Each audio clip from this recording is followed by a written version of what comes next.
Hello dear students, कैसे हैं आप लोग? Dear students, I Amrita Rawal welcome you all on the gravity circle biology channel, जहां पर मैं आप लोगों को क्लास 11th, क्लास 12th और नीट एस्पिरेंट्स के लिए स्पेसिफिकली बायोलॉजी के लेक्चर्स लेती हूँ, पढ़ाती हूँ। और ये कंटेंट जो है ये आपके कॉन्सेप्ट्स को बिल्ड करता जाता है, स्मूथ करता जाता है। Students, I will actually thank you all for making the channel grow at a faster rate. ये कुछ एक हफ्ते के अंदर अंदर मेरे चैनल 5000 सब्सक्राइबर्स पे पहुंच गया है। This is all because of your love and affection and dedication towards your faculty. Students, हम लोग जो है बेसिकली ह्यूमन रिप्रोडक्शन चैप्टर पढ़ रहे हैं अभी फिलहाल राइट नाउ। इन द हमारा जो बेसिकली देखा जाए तो क्लास 12th का बॉटनी पोर्शन अलग चल रहा है, जूलॉजी अलग चल रहा है, राइट। क्लास 11th का बॉटनी अलग चल रहा है, क्लास 12th का बॉटनी अलग चल रहा है। तो जूलॉजी और बॉटनी दोनों के स्पेसिफिकली क्लास 11th और 12th के एक एक चैप्टर चल रहे हैं। ऐसे देखे जाए तो हम लोग 4 चैप्टर्स कॉन्जिक्यूटिवली चला रहे हैं, ठीक है, जिसके अंदर एक एक चैप्टर तो कंप्लीट भी हो गया है क्लास 11th के अंदर ऑलमोस्ट। ओके, तो I would just request everyone कि सारे लोग जो हैं जाके जितने भी लेक्चर्स हो चुके हैं उनको एक बार जाके देखें, because these all lectures are actually going to help you out in your journey towards the we can say the college of MBBS, specifically the medical college, and towards your dream to achieve the heights in the NEET examination, to get a good rank in the NEET examination. Okay, and also we do have one channel of Gravity Circle as chemistry channel. Here Mrityunjay Pandya sir is dealing with the chemistry portion, and he is an excellent educator in the chemistry stream, and he will help you out with almost all the possible concepts of chemistry. Now हम लोग कहाँ तक पहुंच गए थे ये बता देती हूँ एक बार, ताकि क्विक रिवीजन हो जाए, फिर आगे प्रोसीड करते हैं। हम लोग बेसिकली टेस्टिस के स्ट्रक्चर को डिटेल में समझ रहे थे, जहां पर मैंने आप लोगों को लास्ट क्लास के अंदर सर्टोली सेल्स और स्पर्मेटोगोनिया सेल्स की लोकेशन और बाकी पूरी की पूरी टेस्टिस की इंटरनल एनाटॉमी समझा दी थी, राइट। अब हम लोग आज क्या करेंगे, देखो हम आगे की तरफ पढ़ना स्टार्ट करते हैं। ये वाला पोर्शन मैंने सब लोगों को बताया था कि पाथवे ऑफ स्पर्मेटोजोआ जो है ये एक बहुत इंपॉर्टेंट क्वेश्चन हो सकता है, राइट। तो आज मैं, क्योंकि आप लोगों को पूरा स्ट्रक्चर ऑलरेडी समझा चुकी हूँ, I would just make a flow chart of each and everything कि पाथवे ऑफ स्पर्मेटोजोआ क्या हो सकता है, ठीक है। लेकिन वो पाथवे ऑफ स्पर्मेटोजोआ पढ़ने के लिए हम लोगों को accessory duct system, accessory glands ये समझना और एक्सटर्नल जेनिटेलिया ये समझना बहुत जरूरी है। इसीलिए पहले हम ये तीनों चीजें पढ़ेंगे और फिर फाइनली लास्ट में हम लोग पाथवे ऑफ स्पर्मेटोजोआ को एक फ्लो चार्ट के फॉर्म में समझेंगे लिख के, ठीक। तो देखो प्राइमरी सेक्स ऑर्गन पहले पढ़ लिया था, वो क्या होता है, दैट इज 1 पेयर टेस्टिस। आगे आते हैं हम लोग डक्ट पोर्शन के ऊपर। डक्ट पोर्शन मैंने आप लोगों को बहुत क्लियर किया था, पर हम लोग फिर से एक इमेज के थ्रू इसको पूरा देखते हैं, ठीक। अब मुझे एक बात बताओ, क्या हमें ये बोल सकती हूँ कि डक्ट पोर्शन जो है वो टेस्टिस के सिर्फ अंदर ही नहीं बल्कि टेस्टिस के बाहर तक जा रहा है, राइट। तो डक्ट पोर्शन को 2 पार्ट में तोड़ लेना ज्यादा बेटर होगा। एक हम बोल सकते हैं इंट्रा, मतलब कि अंदरूनी, इंट्रा टेस्टिकुलर, टेस्टिस के अंदर इंट्रा टेस्टिकुलर डक्ट सिस्टम, और एक हम लोग बोल सकते हैं एक्स्ट्रा टेस्टिकुलर डक्ट सिस्टम, मतलब कि टेस्टिस के बाहर का डक्ट पोर्शन, ठीक है, extra testicular duct system. Okay, ये 2 पार्ट में अगर हम लोग तोड़ दें डक्ट सिस्टम को तो हमें बहुत बेटर समझ में आ जाएंगी चीजें, ठीक है। तो अब देखो ये वाला डायग्राम काफी कुछ क्लियर ऑलरेडी पहले से ही है, लेकिन इसके बारे में ये डायग्राम क्यों लिया, क्योंकि जब मैं आप लोगों को पाथवे ऑफ स्पर्मेटोजोआ बताऊंगी तब हम इस डायग्राम से उसको रिलेट करके आगे पढ़ेंगे, ठीक है। तो देखो क्या है कि समझना, मैंने अगर तुम लोगों को ये वाला स्ट्रक्चर समझाया था तो तुम मुझे बता सकते हो क्या कि टेस्टिस के अंदर के डक्ट के अंदर अगर मैं काउंट करना चालू करूं, ध्यान देना, ठीक है, मैं यहाँ पे सिर्फ लेजर पॉइंट का इस्तेमाल कर रही हूँ क्लियर करने के लिए। मैं अगर बोलूं कि टेस्टिस इतना पोर्शन है, देखो जो मैंने ब्लू के अंदर कवर किया हुआ है, ठीक है, जो मैंने ये ब्लू के अंदर कवर किया हुआ है इतना पोर्शन टेस्टिस के अंदर है, और इसके बाहर का जो ये वाला पोर्शन है, ये वाला पोर्शन है, ये वाला भी है, राइट। ये भी है और जो ये बाहर जाती हुई डक्ट भी है, ये सारे टेस्टिस के बाहर हैं, किंतु स्क्रोटम के अंदर नजर आ रहे हैं। बच्चे क्या हो जाते हैं, कंफ्यूज्ड। वो सोचते हैं कि जो भी एरिया स्क्रोटम के अंदर कवर हो रहा है इंक्लूडिंग द एपिडिडाइमस, उसको वो इंट्राटेस्टिकुलर बोल देते हैं, जो कि एक ब्लंडर मिस्टेक है। हमें ध्यान देना है कि टेस्टिस का पोर्शन जो है ये सिर्फ ब्लू के अंदर का पोर्शन जितना भी है, this is the only intratesticular portion. और अगर मैंने बोला कि जरा से ही बाहर चले जाए, मान लो कि तुम ये वाली डक्ट ही क्यों ना हो, ये ब्लू की तो बाहर चली गई है ना, तो इसको भी मैं टेस्टिस के अंदर नहीं मानूंगी, मैं स्क्रोटल सैक के अंदर जरूर मानूंगी, पर मैं उसको एक्स्ट्रा टेस्टिकुलर डक्ट सिस्टम में काउंट करने वाली हूं। इतनी बात समझ आई? तो अब हम देखते हैं कि डक्ट सिस्टम की बात करें अगर, तो डक्ट सिस्टम में क्या क्या रहेगा, उसको तुम लोगों को सिर्फ एक फ्लो चार्ट के फॉर्म में डक्ट सिस्टम लिख के दे रही हूं मैं, ताकि तुम्हारे दिमाग में रहे कि डक्ट सिस्टम कौन सी क्या होती है। ठीक है, तो हम इंट्राटेस्टिकुलर और हम एक्स्ट्रा टेस्टिकुलर डक्ट जितनी भी हैं उन सभी को हम एक एक बार देख लेते हैं। ओके, चलिए देखते हैं। तो इंट्राटेस्टिकुलर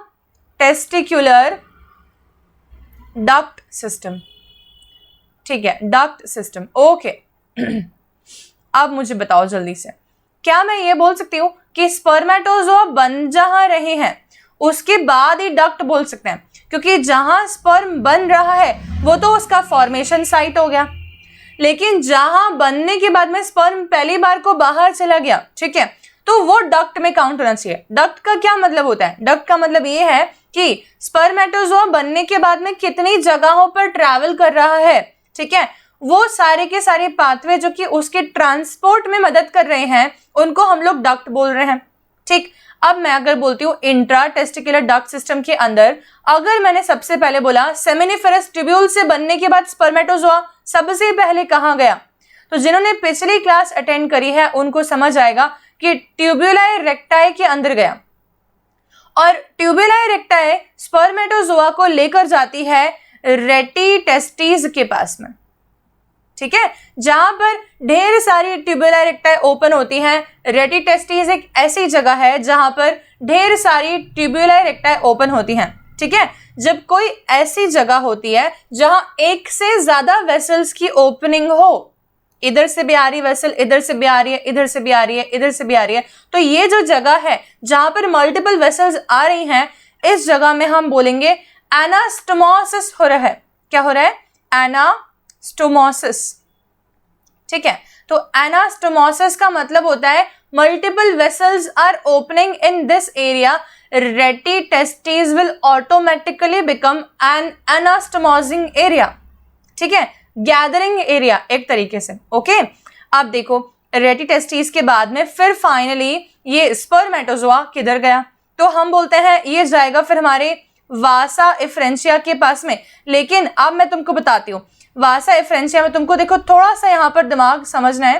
देखो क्या होता है ना कि एक ऐसे मान लो कि लेट अस सपोज कि एक यहाँ पर देखो रफ इमेजिन करते हैं, ये सपोज मान लो ये टेस्टिस है, ठीक है, और मैंने बोल दिया ये टेस्टिस की सपोज मैंने कह दिया ये आउटर बाउंड्री जो हमने बनाई थी ना ट्यूनिका एल्ब्यूजिनिया वो है। ओके, अब मैंने बोला कि अगर मैंने बोला कि ये रेटी टेस्टिस जो है फाइनली ये ऐसे करके एक पर्टिकुलर वेसल से बाहर जा रही है, तो अब मुझे बताओ यहाँ थोड़ा सा एक समस्याजनक बात क्या हो रही है कि इसका आधा भाग जो है वो अंदर है, दिख रहा है ये आधा भाग अंदर है इसी वेसल का और आधा भाग इसी वेसल का बाहर है।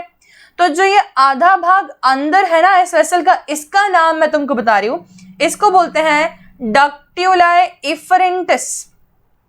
क्या बोलते हैं? डक्ट्यूलाe इफरेंटिस। ठीक है, और यही सब होता है इंट्राटेस्टिकुलर डक्ट सिस्टम के अंदर।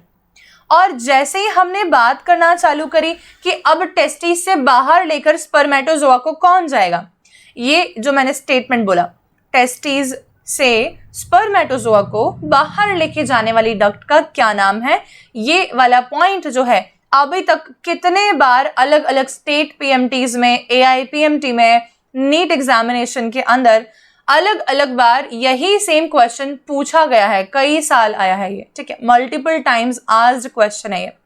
तो देखो एक्स्ट्रा टेस्टिकुलर डक्ट सिस्टम की पहली डक्ट कौन है, वही डक्ट वो होगी जो कि स्पर्मेटोजोआ को पहली बार के लिए बाहर लेके गई। ठीक है, तो वो हो जाएगी हमारे पास में, यहाँ पर लिख रही हूं मैं, this is going to be called as what? Tell me fast. This is vasa efferentia. बताओ मुझे कि क्या वासा इफरेंशिया वही डक्ट्युला इफरेंटिस ही है? बिल्कुल, लेकिन डक्ट्युला इफरेंटिस अंदर की तरफ थी, इनसाइड थी, और वासा इफरेंशिया हो गई है आउटसाइड। आ समझ में? ठीक है, तो वासा इफरेंशिया की ब्रैकेट में लिख लेती हूं, तुम लोग भी ध्यान रखना। ठीक है, the duct which take sperms out of the testes। ठीक है, ये वाला ध्यान रखने का पॉइंट है। वासा इफरेंशिया के बाद में फिर फाइनली किधर जाता है? तो हम बोलेंगे ये जाता है एपिडिडाइमस में, जिसके कि 3 पोर्शन थे, हमें याद है वो सारे। एपिडिडाइमस जिसके कि 3 पोर्शन थे, बता दो क्या क्या थे? कैपेट जो कि सबसे ऊपर वाला था, फिर आता है बॉडी पोर्शन जिसके अंदर स्पर्म लंबे टाइम तक रह सकता है, ठीक है, और कॉडा पोर्शन जिसको कि हम लोग टेल पोर्शन बोलते हैं। ठीक है, अच्छा, इसके बाद फिर फाइनली क्या हुआ? तो एपिडिडाइमस के बाद में यही एक्स्ट्रा टेस्टिकुलर डक्ट की बात कर रही हूं मैं, टेस्टिस के बाहर वाली, right? Epididymis finally vas deferens के फॉर्म में, वास डिफरेंस जो है बेसिकली वो एपिडिडाइमस से स्पर्म को लेके के बाहर गया। ठीक, वास डिफरेंस एक नहीं हो गया, ऑफ कोर्स सी बात है, जब एक टेस्टिस इधर है और एक टेस्टिस इधर है तो वास डिफरेंस 2 निकल रही होंगी, और ये दोनों के दोनों ऊपर की तरफ एसेंड कर रही हैं। ठीक है, ये जा रही है एब्डोमिनल एरिया में, और वहां जाके फिर ये lower abdominal area, pelvic area के अंदर पीछे की तरफ जाती है यूरिनरी ब्लैडर के। ठीक है, यूरेटर से लूप होके और पीछे की तरफ जाती हैं ब्लैडर के, और वहां जाके ये कंबाइन होती हैं।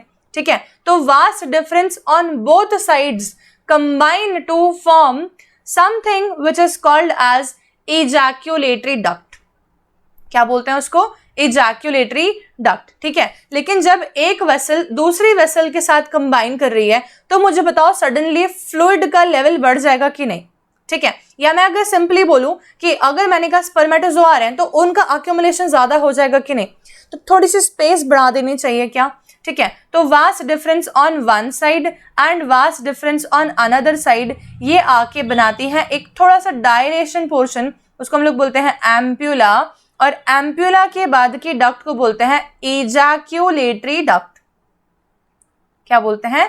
Ejaculatory duct. इजैक्यूलेटरी डक्ट जो है, जब तक वो यूरिनरी ब्लैडर की यूरेथ्रा के साथ मर्ज नहीं हुई तब तक उसको इजैक्यूलेटरी डक्ट हम लोग बोलें तो कोई समस्या नहीं। ठीक है, तब तक उसमें कोई समस्या नहीं। ठीक है, लेकिन जैसे ही मैंने बोल दिया कि ये बेसिकली यूरेथ्रा के ओरिफिस के साथ जाके कंबाइन हो गई और अब एक कॉमन रास्ता हो गया है सीमेन और यूरिन के पास होने का, तो हम लोगों को बोलना पड़ेगा इसके इजैक्यूलेटरी डक्ट के आगे से अ कॉमन यूरिनोजेनाइटल डक्ट।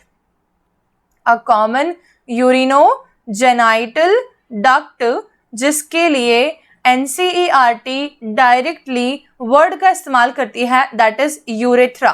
ठीक है, हालांकि एनसीईआरटी को उसको करेक्ट करना चाहिए क्योंकि इसको ना तो जेनाइटल डक्ट अकेला बोला जाना उचित है, ना ही इसको सिर्फ यूरेथ्रा बोला जाना सही बात है। इसको बेसिकली यूरिनोजेनाइटल डक्ट बोलना ही बेस्ट होगा क्योंकि ये दोनों को ही कैरी करती है एट डिफरेंट टाइम्स। ठीक है, चलो, तो यूरेथ्रा हो गया और फिर फाइनली ये हो जाएगा आउट। ठीक है, आया समझ में इतना? तो इतनी बात हमें समझ में आने की थी। तो एक्स्ट्रा टेस्टिकुलर डक्ट सिस्टम के अंदर ये सारी चीजें आती हैं, वासा इफरेंशिया, एपिडिडाइमस, वास डिफरेंस दोनों तरफ की आके कंबाइन होकर बनाती है एक डायलेटेड पोर्शन जिसको बोलते हैं ampulla. Ampulla finally ejaculatory duct में लीड होती है। ठीक है, एक बात बताती हूँ, यहां से हमने जब इजैक्यूलेटरी डक्ट बोल दिया और मैंने इसके आगे स्पर्म की जगह सीमेन शब्द का इस्तेमाल किया, तब ये बात समझ लो कि सीमेन जब भी बोल दिया है तो कोई ना कोई एक तो ऐसा एक्सेसरी ग्लैंड होगा ही होगा जिसकी सीक्रेशन मर्ज हो गई, अदरवाइज हम वो वर्ड का इस्तेमाल ही नहीं कर सकते। ठीक है, हम सिर्फ स्पर्म बोलते हैं, हम सीमेन वर्ड नहीं बोलते। तो यहां समझते हैं कि इजैक्यूलेटरी डक्ट के बेसिकली अंदर आके ऐसा क्या खुल गया कि हमने इसको इजैक्यूलेटरी डक्ट बोल दिया। ठीक है, तो आप देखना यहाँ पर दोनों साइड से सेमाइनल वेसिकल ग्लैंड्स जो हैं वो इसके अंदर ओपन हो रहे हैं। कौन हो रहा है? Seminal vesicle on one side and seminal vesicle on the other side. मैंने SV इसी का शॉर्ट फॉर्म है, ठीक है ना, ऐसे लिख दिया। इतने में कोई डाउट, इतने में कोई समस्या, इतने में कोई भी प्रॉब्लम्स आई हैं तो बताइए, ठीक है। ये मैं बहुत फ्लो में पढ़ा रही हूँ, तो तुम लोगों से भी एक्सपेक्ट करती हूँ कि तुम लोग जो है इस फ्लो को प्रॉपरली समझो और इसको दिमाग में इमेजिन करने की ट्राई करो। एक बात और देखो सब लोग, यहाँ पर अब तुम लोगों को मैंने पाथवे बताया, ठीक है। अब मैं तुम लोगों को इसको एक बार और इमेजिन करा रही हूँ ताकि तुम्हारे दिमाग में इसकी छाप छूट जाए, इसका बिल्कुल बेसिक इमेजिनेशन हो जाए तुम्हें, ठीक है। तो देखो सब लोग यहाँ पर, ठीक है, यहाँ से मैं तुम लोगों को सिर्फ पॉइंटर की मदद से बता रही हूँ, ध्यान देना। ये देखो, ये हमें दिख रहा है seminiferous tubule, seminiferous tubule, seminiferous tubule, seminiferous tubule, ठीक है। ये भी सेमेनिफेरस ट्यूब्यूल, ओके। अब देखो ये जो येलो येलो येलो दिख रहा है ये सभी को, ये है कौन, ट्यूबुलाe रेक्टाe, ठीक है। ट्यूबुलाe रेक्टाe बेसिकली कहाँ ओपन हुई, रेटी टेस्टिस में, ओके। रेटी टेस्टिस फाइनली कहाँ ओपन हुई, तो हमने कहा जो टेस्टिस के अंदर पोर्शन है उसको बोल देंगे डक्टुला इफरेंटिस, और टेस्टिस के जैसे ही बाहर चली गई हम उसे बोल देंगे वासा इफ्रेंशिया, ठीक है। वासा इफ्रेंशिया के बाद फिर वो कहाँ गया, एपिडिडाइमस के कैपिट पोर्शन में। कैपिट पोर्शन ऑफ एपिडिडाइमस के बाद वो किधर आया, बॉडी पोर्शन ऑफ एपिडिडाइमस में। बॉडी पोर्शन के बाद वो किधर आया, कॉर्डा पोर्शन ऑफ एपिडिडाइमस में। कॉर्डा पोर्शन के बाद वो किधर चला गया, वास डिफरेंस में। इतने में कोई डाउट, ठीक है, इतने में कोई डाउट तो नहीं है ना। इसके बाद किधर गया, इसके बाद वाला चीज समझना पड़ेगा, उसके लिए वो डायग्राम हम लोग लेते हैं, ठीक है। अब देखो ये, अब क्या हुआ, ये एक तरफ से भी वास्ट डिफरेंस आ रही होगी, एक दूसरी तरफ से भी वास्ट डिफरेंस आ रही होगी, बराबर बात। Vast difference on one side, vast difference on another side. इनमें सेमाइनल वेसिकल ग्लैंड्स की ओपनिंग होके बेसिकली हम देख रहे हैं यहाँ पर इजैक्यूलेटरी डक्ट बन रहा है फाइनली, ठीक है। एम्प्यूला इस डायग्राम में दिख नहीं रहा पर एम्प्यूला होता है, ठीक है। इजैक्यूलेटरी डक्ट बन गया। इजैक्यूलेटरी डक्ट को देखो कैसे आगे जा रहा है और किसके साथ मिक्स हो रहा है, ये यूरेथ्रा के साथ मिक्स हो रहा है। तो इसके आगे से क्या बोलना उचित है, इसको यहाँ से लेके तो और पूरा यहाँ तक हम बोल देंगे इसको यूरेथ्रा, या तो फिर बेटर टर्म क्या है, कॉमन यूरिनोजेनाइटल डक्ट। बताओ इतने में कोई समस्या आई, ठीक है, इतने में कोई डिफिकल्टी आई क्या समझने में, अगर नहीं तो इट विल बी ग्रेट। एक और बात देख लो, यहाँ पे प्रोस्टेट ग्लैंड भी तुम लोगों को नजर आ रहा है, ये जो ऑरेंज कलर का बना रखा है बड़ा सा एक सिंगल ग्लैंड है, ये प्रोस्टेट ग्लैंड, ठीक है। और एक तुमको नजर आ रहा है इधर बल्ब जैसा ग्लैंड, बल्बो यूरेथ्रल ग्लैंड, ये वाला। इनकी भी सिक्रेशंस जो है वो जा रही हैं यूरेथ्रा पोर्शन के अंदर, कॉमन यूरिनोजेनाइटल डक्ट के अंदर, ठीक है, जो कि सीमेन में कंट्रीब्यूट कर रही हैं। तो I am very much hopeful that these things are very well understood by all of you. So just read the concepts right now. देखो ध्यान से, the seminiferous tubules of testis, बिल्कुल धीरे धीरे पढ़ा रही हूँ, देखो ध्यान से। The seminiferous tubules of the testis opens into the vasa efferentia through the reti testes। एकदम NCERT के लैंग्वेज का ये फ्लो चार्ट है। कुछ एक टर्म्स जो कि मैंने बताई वो NCERT में नहीं दी हैं, परंतु NTA के मॉक टेस्ट जितने भी हुए हैं इस साल उसमें वो टर्म्स सारी आई थी। तो ध्यान दो, मॉक टेस्ट देते समय अगर कोई टर्म नहीं आती है ना तो डिप्रेशन आता है, ठीक है। तो ये कुछ थोड़ी बहुत एक्स्ट्रा टर्म्स पढ़ के कोई हमारे दिमाग के गीगाबाइट्स कम नहीं हो जाएंगे, इसलिए थोड़ी बहुत एक्स्ट्रा टर्म्स अगर पढ़ लोगे तो एटलीस्ट तुम्हारा कॉन्फिडेंस बढ़ा हुआ रहेगा कि हाँ ठीक है, अगर कोई बाहर की भी बात आ गई तो हम निपटा लेंगे, हमें आ जाएगा, ठीक है। तो देखो, the seminiferous tubules of testis opens into the vasa efferentia through the rete testis, यही हो रहा है ना। Vasa efferentia leaves the testis, इस पे क्वेश्चन आता है, जैसे कि मैंने कहा which of the following duct takes the spermatozoa out of the testis will be the vasa efferentia and opens into the epididymis. कहाँ ओपन हो रही है, एपिडिडाइमस में, ठीक है, जो कि पोस्टीरियर साइड पे है टेस्टिस के, ऑफ कोर्स सी बात है। The epididymis leads to the vas deferens, ठीक है, that ascends to the abdomen and loops over the urinary bladder. जैसे कि मैंने बताया कि यूरेटर से होते हुए यूरेटर के ऊपर लूप करके ब्लैडर के पीछे जा रही है, ठीक है। It receives a duct from seminal vesicle, इसमें कौन से ग्लैंड्स ओपन हो रहे हैं, seminal vesicle, and finally it will open into the urethra. और फिर यही डक्ट जो कि कॉमन हो गई है ये जाके आगे यूरेथ्रा में मर्ज हो जाएगी। और अब इसको बोल देंगे हम लोग बोल देंगे कॉमन यूरिनोजेनाइटल डक्ट। ठीक है, तो this duct basically receiving seminal vesicle से सिक्रेशन लेके इसको हम इजैकुलेटरी डक्ट बोलते हैं, और इजैकुलेटरी डक्ट जाके यूरेथ्रा में ओपन होती है और उसके आगे से उसको कॉमन यूरिनोजेनाइटल डक्ट बोलते हैं। These ducts stores and transport the sperm from testes to the outside through the urethra. Is this very clear? इतना समझ आ गया? The urethra originates from the bladder and extends throughout the penis to the external opening called as urethral meatus. और finally urethral opening या meatus के through जो है semen will go out. Is this clear to all? Well understood? Yes? ठीक है, अब हम आ जाते हैं ग्लैंड्स के ऊपर कि कौन कौन से ग्लैंड्स हम लोगों को समझने हैं। तो एक्सेसरी ग्लैंड्स जो हैं बेसिकली वो 3 टाइप्स हैं, 3 डिफरेंट टाइप्स हैं, जिसके अंदर 2 ग्लैंड्स आर पेयर्ड। ठीक है, पेयर्ड। ओके, कौन कौन से? एक हो जाएगा हमारे पास में सेमाइनल वेसिकल और एक हो जाएगा हमारे पास में काउपर्स। ये रहा। ठीक है, तो मैं लिख देती हूँ यहाँ पर सेमाइनल वेसिकल और एक हो गया काउपर्स ग्लैंड। काउपर्स ग्लैंड को ही बल्बो यूरेथ्रल ग्लैंड बोलते हैं। ठीक है, अलग नहीं है वो। काउपर्स ग्लैंड और सेमाइनल वेसिकल दोनों पेयर्ड ग्लैंड्स हैं, और एक है unpaired gland, one unpaired gland. और अनपेयर वाला कौन सा है? प्रोस्टेट।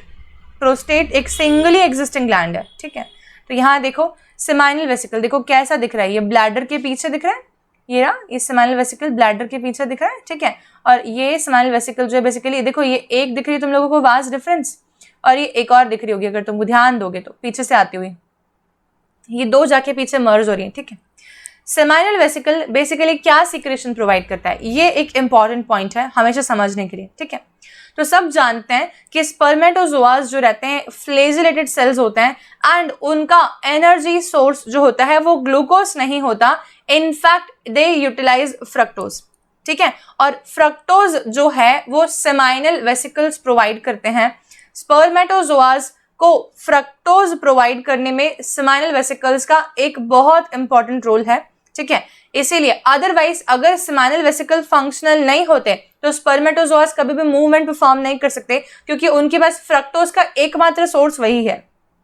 ओके, ठीक है, तो ये क्या हो जाएंगे, it will provide fructose to the semen so that the spermatozoas can utilize that fructose for the gain of energy। ठीक है, चलो तो एक बात समझ आए कि सेमाइनल वेसिकल एक सिंगल पेयर होते हैं, पहली बात तो दे आर वन पेयर। ठीक है, और देखो मैंने तुमको बताया था जैसे कि एम्प्यूला बनता है, स्वॉलन सैक, उसके बेसिकली उसके अंदर ओपन हो रहे होते हैं ये हमारे दोनों glands, seminal vesicle on either sides, दोनों तरफ से। ठीक है, और फिर जब ये सिक्रेशन दे रहे हैं तो उसका पीएच क्या है ये भी जानना जरूरी है। तो ये होता है अल्कलाइन पीएच। अल्कलाइन पीएच मतलब कि 7 से ज्यादा होगा, this will be more than 7। ठीक है, और इसकी सिक्रेशन थोड़ी सी विस्कस भी होती है, मतलब कि एकदम ऐसे नहीं बोल सकते बिल्कुल वाटरी हो गया है, no, it is going to be viscous. अब ऑटोमेटिक सी बात है यार, कहीं पे शुगर होगा और शुगर सोल्यूशन बनाओगे तो विस्कोसिटी तो अपने आप इंक्रीज होनी है ना, ऐसे ही अगर फ्रक्टोज में मिला दिया तो भी विस्कस हो जाएगी वो चीज। ठीक है, इसमें इसके फ्रक्टोज के अलावा और क्या होता है ये भी जान लेते हैं। तो फ्रक्टोज के अलावा इसमें होते हैं प्रोस्टाग्लैंडिन्स। प्रोस्टाग्लैंडिन्स वो कंपाउंड होते हैं जो कि हम बोलेंगे सर्विक्स के अंदर कॉन्ट्रैक्शंस प्रोड्यूस करें। ठीक है, अब क्या होता है देखो, जैसे हम बोलेंगे कि इनसेमाइनेशन हुआ, इनसेमाइनेशन हुआ। ठीक है, इनसेमाइनेशन का मतलब होता है transfer of semen into the female reproductive tract. Transfer of semen in female reproductive tract, या सिर्फ फीमेल वेजाइना लग देती हूँ सिंपली। ठीक है, अब देखो क्या होता है कि सीमेन जो है बेसिकली वो गया था एक फ्लूइड फॉर्म में, लेकिन वेजाइना के अंदर जाते से है सीमेन का जो है एक क्लॉट बन जाता है। क्या हो जाता है, सीमेन जो है सीमेन क्लॉट बन जाएगा वेजाइना के अंदर, सीमेन क्लॉट्स देयर। क्यों, इसका क्या कारण है? इसका ये कारण है कि एक साथ इतना अमाउंट ऑफ इजैक्यूलेट जो है सर्विक्स में पहुंचना थोड़ा सा रिस्की हो सकता है, पहली बात। दूसरी बात, नेचुरल सिलेक्शन वेरिएशंस के लिए ज़रूरी है, हम सब जानते हैं। सेक्सुअल रिप्रोडक्शन हम हमेशा ये बोलते हैं कि it allows the variations in the progeny. Spermatozoa जो कि इतने सारे बनते हैं, उसमें से सिर्फ कुछ ही स्पर्मेटोजोआ जो हैं यूट्रस में पहुंच पाते हैं और कुछ ही स्पर्मेटोजोआ जो हैं वो फैलोपियन ट्यूब में पहुंच पाते हैं। ठीक है, इसमें सबसे पहली जो उन लोगों के सामने रुकावट आई थी वो सीमेन क्लॉट बनने से ही आई थी कि अगर क्लॉट बन जाएगा तो मैक्सिमम स्पर्मेटोजोआ तो वहीं निपट जाएंगे, वहीं मर जाएंगे और आगे जाने वाले वही होंगे जो कि एक्चुअल में बेटर फिट, बेटर अडेप्टेबल या नेचुरली सिलेक्ट हो रहे हैं, जिनकी काबिलियत है कि वो क्लॉट बनने में भी सर्वाइवल रखें और जब वो क्लॉट टूट टूट के आगे प्रोसीड कराया जाएगा सर्विक्स में तब भी वो जिंदा रहे। आई बात समझ में? ठीक है, तो प्रोस्टाग्लैंडिन्स वो कंपाउंड होते हैं जो कि इस सीमेन क्लॉट को ब्रेक करवाने में, ब्रेक तो करवाना पड़ेगा, कैसे होगा? सर्विक्स कॉन्ट्रैक्ट अगर होता है तो शायद ये सीमेन क्लॉट के पीसेस बन बन के और अंदर की तरफ प्रोसीड ऑन हो सके, यूट्रस तक प्रोसीड ऑन हो सके। बराबर? ठीक है, तो फ्रक्टोज प्रोवाइड्स एनर्जी, एक तो ये बात तुम लोगों को मैंने बता दी, और प्रोस्टाग्लैंडिन्स स्टिमुलेट करेंगे vaginal and cervix contraction, and cervix contraction दोनों हो जाएंगे, vaginal plus cervix contraction, so that it will help in breaking of the semen clot. और सीमेन क्लॉट ब्रेक होगा तो ही स्मॉलर पीस ऑफ सीमेन जो है वो एंटर हो पाएंगे सर्विक्स एरिया और यूट्रस एरिया में। Is this clear to all? इतना समझ आ गया? ठीक है, एक और बात बता दो, अगर हम लोग बोलते हैं एक टेस्ट बेसिकली डायग्नोस्टिक टेस्ट होता है, एक सेकेंड रुकना ना, हाँ, अगर मैंने बोला कि अगर किसी भी फीमेल के साथ में बाय एनी चांस, ठीक है, सेक्सुअल असॉल्टमेंट हुआ है या हम बोले एक रेप केस है, ठीक है, तो उसको जाना जा सकता है क्या इस पर्टिकुलर में से कोई भी ग्लैंड की सिक्रेशन में से। ठीक है, तो सेक्सुअल असॉल्ट केसेस के अंदर वेजाइना के अंदर प्रेजेंस ऑफ सीमेन क्लॉट देखी जाती है। ठीक है, उसके अलावा भी सीमेन क्लॉट प्रेजेंट है कि नहीं ये भी नहीं मालूम पड़ पाया अगर, तो फीमेल रिप्रोडक्टिव ट्रैक्ट के अंदर फ्रक्टोज अपने आप तो कभी भी प्रेजेंट नहीं हो सकता। ठीक है, तो सीमेन के अंदर ही फ्रक्टोज होगा और वही फ्रक्टोज वहां जा सकता है। तो अगर फीमेल वेजाइनल फ्लूइड जो है by any chance, female vaginal fluid जो है वो फ्रक्टोज के लिए एक पॉजिटिव टेस्ट दे दे, फ्रक्टोज के लिए टेस्ट जो है वो पॉजिटिव दे दे, तो जो विक्टिम है, विक्टिम मतलब कि जिसके ऊपर बीती, ठीक है, मतलब कि जो एक्चुअल में रेप का शिकार हुआ, सेक्सुअल असॉल्ट का शिकार हुआ, ठीक है, वो फ्रक्टोज टेस्ट पॉजिटिव अगर आ गया तो विक्टिम जो है वो बेसिकली पुलिस को एक प्रकार से कंफर्मेशन मिल गया कि ये इंसान विक्टिम है, इसके ऊपर एक्चुअल में कोई सेक्सुअल असॉल्ट हुआ है। अदरवाइज कई बार ऐसा पॉसिबल हो सकता है कि ये एक फेक केस हो। ठीक है, पर अगर ये एक ट्रू केस है, अगर एक ये रियल केस है तो ये समझ में आ जाएगा फ्रक्टोज टेस्ट से। ठीक है, तो ये बहुत इंपॉर्टेंट पॉइंट है क्वेश्चन के लिए कि सेक्सुअल असॉल्ट के लिए कौन सा ऐसे ग्लैंड की सिक्रेशन है मेल की बॉडी में से जो कि इसको कंफर्म पॉजिटिव कर सकती है या पॉजिटिव बता सकती है कि ये रियल में था या ये नहीं था। Is this clear to all? Yes और नो? ठीक है, तो यहाँ पर ये पॉइंट समझ में आ गया हम लोग को। एक्सरी सेक्स ग्लैंड्स ऑफ मेल में फर्स्ट हमने देख लिया स्माइल वेसिकल, सेकेंड पे आ जाते हैं काउपर्स। काउपर्स, ठीक है, तो काउपर्स ग्लैंड की लोकेशन देखो, तुम लोगों को मैंने डायग्राम इसलिए और मल्टीपल बना देती हूँ मैं कई बार की हर एक चीज क्लियर हो जाए कि क्या लोकेशन है। ठीक है, देखो तो ये दिख रहा है, ये दिख रहा है हम लोगों को यूरेथ्रा, और ये देखो यहाँ पर क्या दिख रहा है आपको, ये बल्ब जैसे ग्लैंड। इसको मैंने जूम करा तो देखा यहाँ पे ये एक बल्ब जैसा ग्लैंड है। ये सिर्फ एक नहीं है, इनफैक्ट ये दो होंगे, इस तरफ भी होगा एक, ये वन पेयर हो गया इस प्रकार के ग्लैंड का। इसका नाम है बल्बो, और क्योंकि ये बल्ब जैसा है इसीलिए यूरेथ्रल, क्योंकि ये यूरेथ्रा के नियर प्रॉक्सिमिटी में है। तो ठीक है, बल्बो और यूरेथ्रल ग्लैंड। ठीक है, इस ग्लैंड की सिक्रेशन म्यूकस में रिच होती है, इसीलिए इस ग्लैंड का मेन फंक्शन हमेशा लुब्रिकेशन हो जाएगा। ठीक है, तो lubrication during copulation of the vaginal tract to facilitate the insemination. ठीक है, या कॉपुलेटरी एक्ट जो होती है, या हम बोलेंगे सेक्सुअल इंटरकोर्स जो हो रहा है, उसके अंदर इस ग्लैंड की सिक्रेशन, म्यूकस सिक्रेशन जो है वो उसको फैसिलिटेट करेगी। ठीक है, उसमें हेल्प करेगी। ओके, तो स्मूथ मूवमेंट अलाउ कर सकती है ये पीनस का ड्यूरिंग कॉपुलेशन, ये हो जाएगा काउपर्स ग्लैंड का फंक्शन। ठीक है, ये छोटे छोटे से ग्लैंड्स होते हैं, इसलिए पी सीड के बराबर, पी सीड के साइज के ग्लैंड्स हैं ये।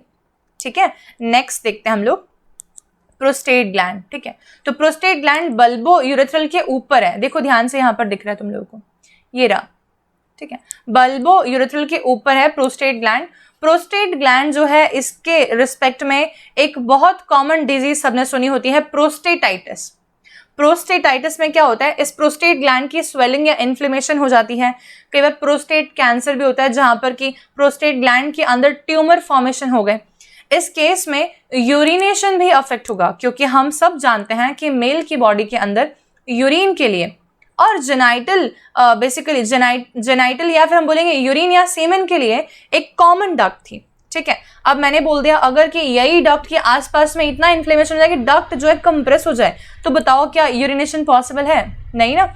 इस पर्टिकुलर केस में सर्जिकल इंटरवेंशन की रिक्वायरमेंट बनी जाती है, सर्जरी करवाने की रिक्वायरमेंट बनी जाती है अगर ये इस प्रकार का कोई रूप धारण कर चुका है तो, ठीक है। अदरवाइज इंसान का सर्वाइवल इफेक्ट होगा, ब्लैडर फट भी सकता है उस बॉडी के अंदर, ठीक है। ह्यूमन की बॉडी में ब्लैडर बर्स्ट भी हो सकता है, क्योंकि अगर ब्लैडर से सिक्रेशन बाहर नहीं गई तो ब्लैडर जो है वो रप्चर हो सकता है। आया समझ में? ठीक है। तो प्रोस्टेट ग्लैंड देखते हैं, बेसिकली इसकी सिक्रेशन का क्या मेन रोल था ये समझते हैं। हालांकि ये ग्लैंड एक सिंगल ग्लैंड है, इसके लिए बात करते हैं कि ये ग्लैंड बेसिकली इस शेप का होता है, देखो ऐसा कुछ, ठीक है। अब मेरे को बताओ ये ऐसे कुछ, आपने कोई ऐसी बेरी देखी है या ऐसे कोई नट देखा है? सबने देखा आइस एज में दो गिलहरियां होती हैं, द टू स्क्विरल्स, वो ऐसे नट इकट्ठे करके रखती हैं, लेके जा रही होती हैं, आइस एज मूवी में है ना, उसको बोलते हैं हम लोग चेस्टनट, ठीक है। तो ये जो चेस्टनट है इस प्रकार के शेप का होता है ये ग्लैंड, सुपारी है ना, सुपारी चेस्टनट शेप का होता है ये ग्लैंड, ठीक है। और ये जो है ग्लैंड, इसके अंदर मल्टीपल डक्ट्स होती हैं, जो कि मल्टीपल डक्ट यूरेथ्रा में ओपन होंगी, मतलब समझ रहे हो, सिर्फ एक डक्ट से नहीं, इनफैक्ट बहुत सारी डक्ट से इसकी सिक्रेशन आ रही होगी। कितनी डक्ट? 20 से 30 डक्ट, करीबन 20 से 30 ओपनिंग्स हैं प्रोस्टेट ग्लैंड की यूरेथ्रा में, ठीक है। इसकी सिक्रेशन में क्या क्या हो सकता है? पहली बात तो बाइकार्बोनेट आयन होते हैं जो कि इसको अल्कलाइन नेचर प्रोवाइड करेंगे। दूसरी बात, इसमें कुछ एक लिपिड्स भी होते हैं जैसे कि कोलेस्ट्रॉल, ठीक है। तीसरी बात, इसके अंदर कुछ एक एंजाइम्स भी होते हैं जिसमें से एक का नाम मैं लिख देती हूं यहां पर, प्रोफाइब्रिनोलाइसिन, प्रोफाइब्रिनोलाइसिन। ये वही एंजाइम है जो कि फिर से क्लॉट बन गए थे, हमने याद करा था, देखा था हमने कि सीमेन जब वेजाइना में जाता है, ठीक है, तो वहां पर बन जाता है उसका सीमेन क्लॉट, ठीक है। और मैंने कहा था कि सीमेन क्लॉट को ब्रेक करने के लिए हमारे सेमाइनल वेसिकल्स की एक सिक्रेशन आती है प्रोस्टाग्लैंडिन, जो कि उस क्लॉट को ब्रेक करती है, लेकिन है तो अभी भी वो क्लॉट ही ना। क्या वो लिक्विफाई हो गया? अगर लिक्विफाई नहीं हुआ तो मुझे बताओ स्पर्म जो है वो मूव कर पाएंगे क्या? बिल्कुल पॉसिबल नहीं है। इसीलिए एक एंजाइम आता है, इसको बोलते हैं profibrinolysin. This enzyme dissolves the semen clot, ठीक है। This enzyme will dissolve the semen clot, ठीक है क्या? ओके चलो। और थोड़ा बहुत अमाउंट साइट्रिक एसिड का भी इसमें होता है, ठीक है। साइट्रिक एसिड का भी थोड़ा बहुत अमाउंट इसमें होता है, लेकिन हमें जो याद करने वाले पॉइंट्स हैं वो ये है प्रोफाइब्रिनोलाइसिन, ठीक है। और अल्कलाइन कंटेंट बाइकार्बोनेट, और एक बहुत इंपॉर्टेंट चीज छूट गई यार इसमें लिखने के लिए, मैं अभी लिख देती हूँ। यहाँ पर प्रोस्टेट ग्लैंड की एक सिक्रेशन बहुत इंपॉर्टेंट है, वो है कैल्शियम सॉल्ट्स, ठीक है। Calcium salts in the form of calcium phosphate ion के फॉर्म में होंगे वो, ठीक है। ये कैल्शियम सॉल्ट जो होते हैं ये सीमेन के white colour, milky white colouration के लिए रिस्पॉन्सिबल है, ठीक है। तो a milky white appearance of semen can be because of the calcium salts, और कैल्शियम जो है वो स्पर्म के मूवमेंट के लिए रिस्पॉन्सिबल होंगे। आगे जाके हम देखेंगे यहाँ पर कैपेसिटेशन, उसमें समझेंगे, ठीक है। तो क्या क्या समझ आ गया जल्दी बता दो। पहले देखा हमने सेमाइनल वेसिकल, ठीक है। सेमाइनल वेसिकल की सिक्रेशन होती है एल्कलाइन, सिंपल बात। एल्कलाइन सिक्रेशन के साथ साथ में ये दो और चीजें काम करता है। एक होता है प्रोस्टाग्लैंडिन्स जो कि वेजाइनल कॉन्ट्रैक्शंस कॉज कराएंगे ताकि सीमेन क्लॉट ब्रेक हो सके, पहली बात। दूसरी चीज, इसी के अंदर होता है फ्रक्टोज जो कि एनर्जी सोर्स था स्पर्म के लिए। दूसरा दिखते हैं बल्बो यूरेथ्रल ग्लैंड, इसकी सिक्रेशन सिर्फ म्यूकस रिच होती है और इसका मेन काम होता है लुब्रिकेशन टू फैसिलिटेट कॉपुलेशन, ठीक है। तीसरा देखते हैं हम लोग प्रोस्टेट ग्लैंड, और प्रोस्टेट ग्लैंड का बेसिक जो फंक्शन है वो होता है अल्कलाइन मेंटेनेंस, एक तो ये है। दूसरा, मिल्की वाइट अपीयरेंस देता है ये सीमेन को, क्योंकि इसमें कैल्शियम सॉल्ट्स होते हैं। तीसरी बात कि इसके अंदर एक एंजाइम होता है, इसका नाम है प्रोफाइब्रिनोलाइसिन, और वो एंजाइम सीमेन क्लॉट को डिसॉल्व करने में रोल प्ले करता है। सिंपल, डन, अंडरस्टूड, ठीक है। तो secretion of the accessory sex glands that is prostate gland and mucus from the seminal vesicle combine with the sperm. क्या बोला सिंपली बात कि सीमेन में सेमाइनल प्लाज्मा एक तो, जो कि इन तीनों ग्लैंड्स की सीक्रेशन है, ठीक है, लिख देती हूं यहाँ पे, secretion of all three glands, secretion of all three glands, ठीक है, प्लस कर देती हूं मैं यहाँ पे प्लस स्पर्मेटोजोआ। कितने होते हैं? 200 से 300 मिलियन स्पर्म होते हैं, 200 से 300 मिलियन स्पर्म होते हैं हर इजैक्यूलेट में, पर इजैक्यूलेट, ठीक है। ये दोनों मिलके बन जाते हैं क्या? सीमेन, ठीक है, ये दोनों मिलके क्या बन जाते हैं? सीमेन। आ गया समझ में? और इसका पीएच क्या होता है? अल्कलाइन 7.3 से 7.5। ये क्यों होता है? क्योंकि वेजाइना में एसिडिटी होती है। Since vagina is acidic in nature, और एसिडिक नेचर के अंदर स्पर्म खराब हो सकते हैं, स्पर्म जो है वो मर सकते हैं, इसीलिए पीएच को अल्कलाइन रखा जाता है ताकि वेजाइना की एसिडिटी को न्यूट्रलाइज किया जा सके, ठीक है। तो सिंस वेजाइना इज एसिडिक, ठीक है, the semen is alkaline to neutralize the pH of vagina. Is this clear to all? इतना सबको समझ आया? ठीक है। अब आगे सिर्फ एक स्ट्रक्चर बाकी हमारा, वो है एक्सटर्नल जेनेटेलिया या फिर पीनस, ठीक है। इसमें सिंपली कितना समझना है उतनी चीजें मैं बता रही हूँ, देखो ध्यान से देखना यहाँ पर, एक मिनट है ना, हाईलाइटर ही रहा, ठीक है, ओके। अब देखो, अगर हम पीनस के स्ट्रक्चर की बात करते हैं तो यहाँ पर देखो, ये हम देख रहे हैं, ऑलरेडी हमने देखा था एक इलोंगेटेड ट्रायंगुलर स्ट्रक्चर हो जाएगा, इसका नाम है ग्लैंस पीनस, याद है? ये ग्लैंस पीनस, ठीक है। ये ग्लैंस पीनस एक शाफ्ट जैसा एरिया हो गया, ठीक है, this is an elongated triangular area. इसके अलावा हमें दिख रहा है कि इसमें 1 और 2 और 3 टोटल कॉर्ड प्रेजेंट है, ठीक है। 1, 2 और 3 जो कॉर्ड्स प्रेजेंट है ना, ये बेसिकली ऐसी कॉर्ड्स हैं जिनके अंदर स्मूथ मसल प्रेजेंट है, ठीक है। तो मैं यहां लिख देती हूं smooth muscle present in all three cords, ठीक है। इसीलिए इन कॉर्ड्स को बोलते हैं इरेक्टाइल इन नेचर। इरेक्टाइल का मतलब कि ये कॉन्स्ट्रिक्शन शो करने की काबिलियत रखती है, क्योंकि मसल है ऑफ कोर्स, तो कॉन्स्ट्रिक्ट हो सकती है, ठीक है।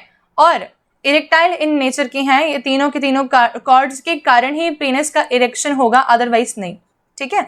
अब देखते हैं एक और चीज कि एक ये ऊपर वाली और ये वाली, जो दोनों ऊपर वाली है ना, इन दोनों के नाम है कॉर्पोरा कैवर्नोसा, और जो नीचे वाली है ना, इसका नाम है कॉर्पोरा स्पॉन्जियोसम, ठीक है। अब मेरे को सिर्फ ये बताओ कि कॉर्पोरा कैवर्नोसा के अंदर आप लोगों को कोई भी और अलग ओपनिंग दिख रही है क्या? सिर्फ मसल्स के अलावा? मसल्स के अलावा ओपनिंग अगर दिख भी रही है तो वो ब्लड वेसल होगी, लेकिन कोई एकदम ऐसी अलग ओपनिंग नहीं है। लेकिन कॉर्पोरा स्पॉन्जियोसम जो दिख रहा है हम लोगों को, यहाँ पर आप लोगों को एक ओपनिंग भी दिख रही है, इसका नाम है यूरेथ्रा। देखो ध्यान से, देखिए, ठीक है। तो यहाँ पर 3 इरेक्टाइल बॉडीज कौन कौन सी हैं? द 3 इरेक्टाइल बॉडीज, ठीक है, आर कौन कौन सी हैं? 2 will be corpora cavernosa, ठीक है, and 1 will be cavernosa and 1 will be corpora spongiosum, ठीक है। और corpora spongiosum contains urethra, इसमें यूरेथ्रा रन कर रही है बीचों बीच में। ये पॉइंट समझने का है और ये याद रखने के भी हैं, ठीक है। आ गया इतना समझ में? अब देखो पीनस के रिस्पेक्ट में क्या क्या पॉइंट्स हम लोग को याद रखने हैं, इसको मैंने हर एक पॉइंट को लिख दिया है यहाँ पर, तुम लोगों को समझ आ जाएगा। देखो ध्यान से, पहला तो it is the male external genitalia, ठीक है। ये क्या है? This is going to be the male external genitalia, है ना, जिस पहले बताया था। ये इरेक्टेबल है, क्यों है? क्योंकि इसमें स्मूथ मसल्स होती हैं। ये कॉपुलेटरी ऑर्गन है। कॉपुलेटरी ऑर्गन का मतलब होता है वो ऑर्गन जो कि एक्चुअल में इनसेमाइनेशन के लिए रिस्पॉन्सिबल है, मतलब कि स्पर्मेटोजोआ इंक्लूडिंग सीमन, और सीमन बोल दिया हमने, सीमन मतलब कि सेमाइनल प्लाज्मा भी आ गया और स्पर्म भी आ गए, इन दोनों का ट्रांसफर जो है कर सके फीमेल रिप्रोडक्टिव ट्रैक्ट में, उस ऑर्गन को बोलेंगे कॉपुलेटरी ऑर्गन, और ये सिलेंड्रिकल है as we have already seen in the structure. Now इसमें 3 इरेक्टेबल टिश्यूज होते हैं, 2 पोस्टीरियर हैं क्योंकि ऊपर की तरफ प्रेजेंट है, जिनका नाम है कॉर्पोरा कैवर्नोसा, और एक एंटीरियर है जिसका नाम है कॉर्पोरा स्पॉन्जियोसम, और स्पॉन्जियोसम यूरेथ्रा को सराउंड करता है, जैसे कि मैंने बता दिया। फिर आ गया ग्लैंड्स पीनस। ग्लैंड्स पीनस में नर्वस सिस्टम ज़्यादा रिच होता है, क्योंकि ग्लैंड्स पीनस में नर्वस सिस्टम ज़्यादा रिच होता है, इसलिए बोलते हैं इसको हाईली सेंसिटिव एरिया, ठीक है, हाईली सेंसिटिव एरिया। और इस हाईली सेंसिटिव एरिया के ऊपर एक लूज फोल्ड ऑफ स्किन होती है, उस लूज फोल्ड ऑफ स्किन को हम लोग बोलते हैं प्रीप्यूस या फोर स्किन, ठीक है। डायग्राम देखते हैं, कोई से डायग्राम में मिल जाए अगर तो। ये मैंने स्टार्टिंग में कहीं ना कहीं एक डायग्राम ऐसा लिया है जिसमें कि हमें लूज फोल्ड ऑफ स्किन भी क्लैरिटी हो जाए। ये देखो फोर स्किन दिख रही है सबको। तो फोर स्किन बेसिकली क्या है समझना, ये फोर स्किन जो है ये यहाँ से यहाँ तक, ठीक है, जैसे लूज फोल्ड ऑफ स्किन, ऐसे लूज फोल्ड ऑफ स्किन होगा यहाँ पर एक, ठीक है, जो कि रिट्रैक्टेबल है। रिट्रैक्टेबल स्लीव्स चढ़ा लेते हैं ना कई बार, ठीक है, जब लोग लंबी आस्तीन पहनते हैं तो स्लीव्स कैसे चढ़ा लेते हैं ऊपर और फिर वापस नीचे कर देते हैं, वैसे ये लूज फोल्ड ऑफ स्किन जो है ना ये ऐसे रिट्रैक्ट हो सकती है। आया समझ में, दिस कैन बी रिट्रैक्टेबल, वैसे है ये। क्लियर? अच्छा, तो ये आ गया समझ में। इसके आगे देखते हैं। हाँ, अब इरेक्शन ऑफ पीनस क्यों होता है? क्योंकि आर्टेरियल ब्लड जो है वो आता है इसमें। ये एक लास्ट पॉइंट है समझाने का, इसको बिल्कुल ध्यान से समझना, तो मैं पूरा क्लियर हो जाएगा कि मैंने क्या क्या पढ़ाया अभी तक, ठीक है। देखो ध्यान से, अब क्या होता है final, this is the last slide पक्का। फिर मेल रिप्रोडक्टिव सिस्टम में सिर्फ हमारा गैमेटोजेनेसिस बाकी रहेगा, बाकी पूरा स्ट्रक्चर पोर्शन समझा दिया मैंने। एक लास्ट बात बता दो यार, क्या मैं ज़्यादा डिटेल में पढ़ा रही हूँ? क्योंकि मैं तुम्हारे उस पॉइंट से पढ़ा रही हूँ कि तुम्हारी एम्स एग्जाम पे निकल जाए सिर्फ यूट्यूब के बलबूते पे, ठीक है। पर अगर तुमको लगता है कि हमें तो सिर्फ NCERT की लैंग्वेज पढ़नी है तो वैसा बोल देना, मैं वैसा भी कर सकती हूँ, पर ये कमेंट में बोल देना प्लीज़, ठीक है। चलो अब देखते हैं, यहाँ पर हम पढ़ रहे हैं अभी फिलहाल male sexual act, male sexual act, ठीक है। ओके, ध्यान से देखना, बिल्कुल ध्यान से, ठीक है, समझना क्या होता है मेल सेक्सुअल एक्ट में। सिर्फ बाय थॉट, ठीक है, by thought, by any emotion, by just sight of the partner, ठीक है, by the smell, by any sensory stimulus, एक तो ये पॉइंट, या तो फिर मेकेनो सेंसेशन मतलब कि टच स्टिमुलस अगर पीनस पे मिले, तो ये दोनों ही केसेस के अंदर पैरासिम्पैथेटिक नर्वस सिस्टम जो है वो एक्टिवेट होगा। कौन एक्टिवेट होगा? पैरासिम्पैथेटिक नर्वस सिस्टम एक्टिवेट होगा। Parasympathetic nervous system blood vessels को डायलेट करने की क्षमता रखता है। क्या कर सकता है? ब्लड वेसल्स को डायलेट करने की क्षमता रखता है। कैसे? तो हम बोलेंगे वो नाइट्रिक ऑक्साइड रिलीज करता है, और नाइट्रिक ऑक्साइड के कारण इनडायरेक्टली कुछ एक मैसेंजर्स के कारण से फाइनली हम बोलेंगे आर्टरीज डायलेट हो जाती हैं। कौन सी आर्टरीज डायलेट हो जाती हैं? जो कि पीनस एरिया में है, पिनाइल एरिया में है, वो पिनाइल आर्टरीज का डायलेशन हो गया। अब मुझे बताओ, अगर मैं डायलेशन बताऊं तो क्या मैं ये बोल सकती हूँ कि ये एक आर्टरी की, सपोज मान लो तुम लोग एंडोथेलियल सेल्स हैं, तो इनके बीच में गैप बढ़ गया और इसी कारण से मैं बोल सकती हूँ कि ब्लड का प्लाज्मा लीक हो के बाहर जा सकता है। यही हुआ ना? तो जब आर्टरी डायलेट हो गई तो ब्लड प्लाज्मा लीक होके जो है अगर बाहर कोई भी एरिया है, कैविटी है, तो वहां पहुंच जाएगा, ठीक है। तो यही हुआ, इसीलिए ब्लड का फ्लो बढ़ गया इरेक्टाइल टिश्यूज के पास में, और इरेक्टाइल टिश्यूज के पास में ब्लड का फ्लो बढ़ गया। अब इरेक्टाइल टिश्यूज के पास में मसल्स जो भी बताई थी हम लोगों ने, उनके आसपास एक कैविटीज होती हैं और उन कैविटीज में ब्लड आके भर जाएगा, और ये ब्लड के रश के कारण, ये ब्लड के आने के कारण इतने तेजी से इरेक्शन ऑफ पीनस होगा। क्या ये समझ में आया? और क्योंकि ब्लड वेसल से बाहर निकल के ब्लड आ गया है और वो पूरा का पूरा इरेक्शन कॉज कर चुका है, क्योंकि वो टिश्यूज की स्पेसेस में भर गया है, इसके कारण से वेन्स जो कि हैं बेसिकली वहां प्रेजेंट वो दबेंगी। Veins will just constrict, vein के ऊपर दबाव पड़ेगा। ये पूरा का पूरा इस डायग्राम से शायद ज्यादा बेटर क्लियर हो पाए। देखो ध्यान से, तो क्या है कि समझ आना बहुत ज़रूरी है, पूरा का पूरा सब देखो ध्यान से, ठीक है। क्या होता है कि जब हम बोल रहे हैं कि basically parasympathetic nervous system activate हो गया तो इरेक्शन ऑफ पीनस होगा, मतलब कि पहले उसका स्ट्रक्चर ऐसा था पेंडुलर स्ट्रक्चर, अभी वो एक इरेक्ट स्ट्रक्चर हो गया, ठीक है। ये इरेक्शन क्यों हुआ, देखो यहाँ पर तुम्हें दिख रहा है कैविटीज के अंदर जो स्पेसेस बनी हुई हैं, ब्लड वेसल्स से जो ब्लड आ रहा है ना वो देखो पूरा कैसे भर गया है इनके अंदर, दिख रहा है सभी लोगों को। और ये ब्लड के भरने के कारण से ही इरेक्शन ऑफ पीनस अचीव हो पाया, अदरवाइज ये अचीव नहीं हो पाता, ठीक है। तो मैं यहाँ सिर्फ टोटल 2 पॉइंट्स में इसको सम अप करती हूँ।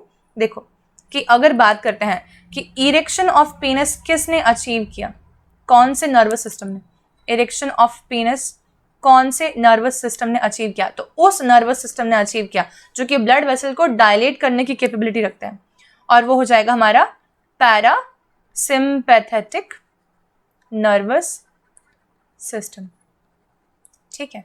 और अगर मैंने बोला इजैक्यूलेशन किसने करवाया, तो इजैक्यूलेशन का मतलब क्या होगा, इजैक्यूलेशन का मतलब होगा फोर्सिबली सीमेन का बाहर आना, फोर्सिबल आउटकम ऑफ सीमेन, और ये अचीव सिर्फ कौन करवा सकता है, सिंपैथेटिक नर्वस सिस्टम। तो अब क्या होगा, जब मैंने कहा सिंपैथेटिक नर्वस सिस्टम एक्टिवेट हो गया तो वो स्मूथ मसल्स को कॉन्ट्रैक्ट करेगा। अब तुम खुद सोचो कि अगर ये स्मूथ मसल कॉन्ट्रैक्ट करती हैं और ब्लड ऑलरेडी भरा हुआ है, दबाव ऑलरेडी है, तो फाइनली ये सारा का सारा दबाव किसके ऊपर जा रहा है बताओ, क्या ये सारा दबाव इस यूरेथ्रा के ऊपर नहीं जा रहा है, जा रहा है ना। और अगर यूरेथ्रा के ऊपर जा रहा है तो यूरेथ्रा का प्रेशर कम हुआ। अब तुम सोचो कि आगे से जो प्रेशर ऑलरेडी बढ़ा हुआ है, इधर अगर हमने जो है ट्यूब को कंप्रेस कर दिया तो सारे का सारा जो फ्लूइड है वो किधर आ जाएगा, वो यूरेथ्रा से होते हुए फिर बाहर आ जाएगा। This is called as ejaculation. Is this point clear to all? ये दोनों ही पॉइंट समझने के हैं और बहुत इंपॉर्टेंट पॉइंट्स हैं, ठीक है। तो आज का लेक्चर हमारा यहाँ फाइनली खत्म होता है और हम लोग अगले क्लास में इसके आगे फीमेल रिप्रोडक्टिव सिस्टम कंटिन्यू करेंगे, ठीक है। जिसको कुछ भी समझ नहीं आया ना, एक भी पॉइंट समझ नहीं आया, प्लीज लेक्चर में एक बार दोबारा से पढ़ लोगे, अगर या तो तुम लोग रिकॉर्डेड देख लो या तो फिर तुम लोग कोई भी कमेंट बॉक्स में पूछ लो क्वेश्चंस अगर आ रहे हैं तो, बट डाउट्स क्लियर कर सकते हो, ठीक है। चलो ओके, तो आज की क्लास यहीं तक बस, इसके आगे हम लोग नेक्स्ट क्लास में मिलते हैं बच्चे लोग। Bye everyone and please do not forget to like the lecture, क्योंकि बहुत अच्छे से समझाया मैंने। अगर फिर भी कोई बात नहीं समझ आई हो तो कमेंट में पूछ लेना, पर डिसलाइक मत किया करो यार, ठीक है। लाइक करके जाया करो सेशंस को, ओके। और शेयर जरूर कर दिया करो ताकि तुम्हारे जो दोस्त हैं वो भी इसको देख पाएं। Bye everyone.